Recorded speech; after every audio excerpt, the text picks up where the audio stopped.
اندام دسته افسروکتی پیاده آلدار خلیل دبیجه نیت وان تنیه که حکومت سوریه جقامشلو و جحسک درخینن دبیجه اگر او بخوازن دکارن برحتی ایزن حکومت دمک کرتا جناب خواه درخینن لی او ناخوازن فیاکی بکن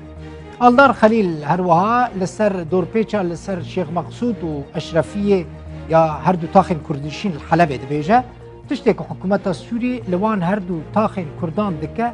نای قبول کرن و او نکارن هر دمه لوی بویران نخوش تنه تماشا بکن او جی هلوسته خواه یا دیار بستینن آلدار خلیل جه مدیا نزیکی پیاده را دبیجه او دخوازن بشامه را لحف بکن لهنک آلی هنه آستنگیان لپیشیا و ریکفتنه دردخن لگور سرکرده پیاده